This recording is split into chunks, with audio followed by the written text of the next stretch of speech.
Well, it's time now for Perspective. Today, the 12th of February, is Red Hand Day, also known as the International Day Against the Use of Child Soldiers. Around the world, tens of thousands of children are members of military organisations, their childhoods swapped for violence, fear and exploitation.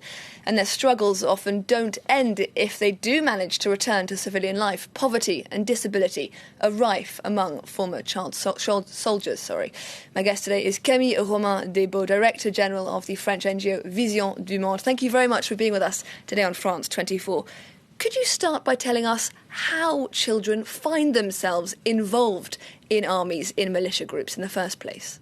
So, first of all, I just would like to remind a very important point. When we talk about child soldiers, we are talking about boys, but also girls, and sometimes very young people. The main root of this phenomenon is poverty, extreme poverty, and lack of decent conditions for these children, who are tempted by this group and who join them because they lack of the very basic stuff like food or education. So poverty is really the main driver, let's say, that bring children into these groups.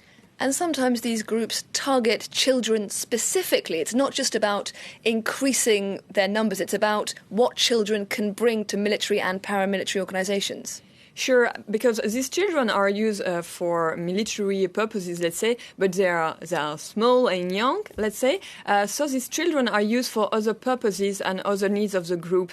They are required to be cooks. They are required to help the groups and to do some daily and domestic stuff. And sometimes we also can... We are aware that young girls are also required are involved in sexual harassment and sexual abuses.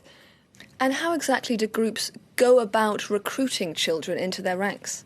The point is that a child soldier joins this group in a very unstable areas, and they go to the family and they do a kind of propaganda, let's say, saying that they will offer to these kids food, a warm bed and protection. So they try to change the mind of the children, but also of the families who are tempted to allow their own kids to join these groups. So they are quite good at communication, let's say, by trying to attract the children. So what then happens if a family decides they want to bring their child out of the militia, out of the army and back into the family? How hard is that?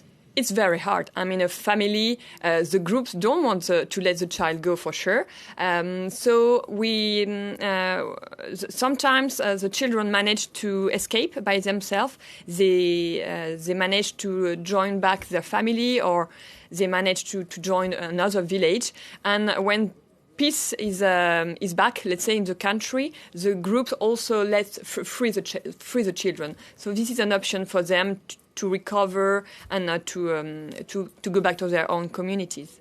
And when these conflicts do sometimes end, people who have been child soldiers often have a very hard time reintegrating back into society. Why is that? For sure, this we have to keep in mind that these children are victims. They were asked to do things. They have seen very terrible violence, and they have been destroyed sometimes physically, but also mentally because of this violence, because of the drugs they are required to take. So these children are totally broken. So we try to help them to recover from all this trauma first, but we also offer them some perspective. We offer them education, but also vocational trainings.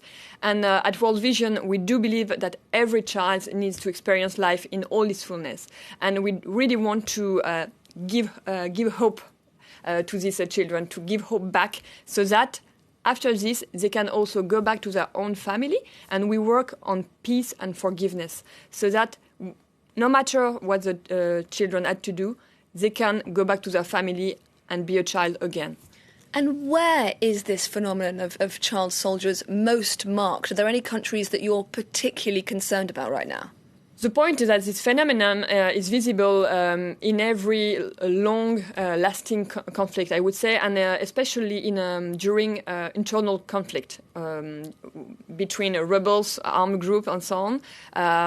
The figures are terrible, but in Somalia, in DRC, in Nigeria, for instance, we know that there's still a lot of child soldier. And you talk about rehabilitating these children once they have left these groups.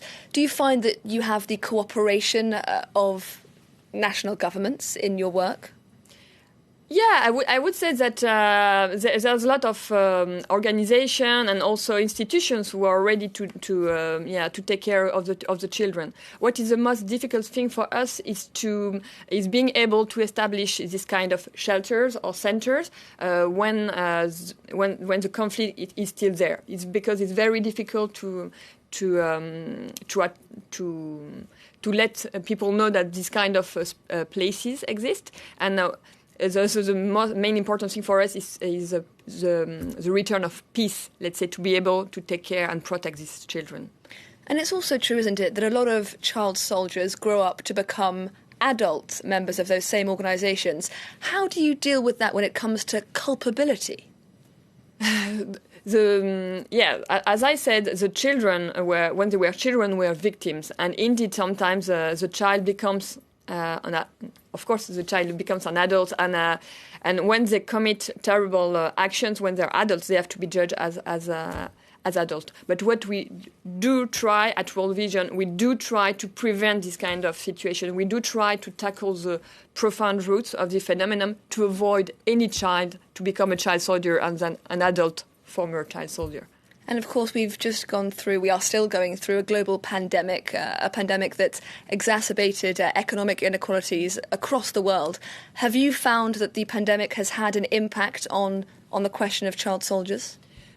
The fact that the pandemic has a strong impact on economics, on environment, on many things, yes, for sure, it has indirect consequences on the use of child soldier, because we know that this phenomenon is rooted in instability and in poverty, and the pandemic is increasing the poverty and instability in many areas. Now, today is Red Hand Day, the annual day devoted to raising awareness about this issue.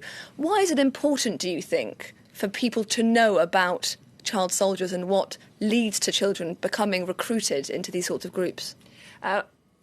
This day is very important because people can have very old images in mind, but this phenomenon is not only still real, but also growing. And we really want to raise awareness on the importance of every government to protect their own children, and on the fact also that by tackling the roots of poverty with organizations like World Vision, we can protect these children, and we can bring hope to them and allow them to enjoy life in all its fullness. Camille Romain, Director General of the French NGO Vision du Monde, thank you very much for speaking to us today on France 24. Thank you.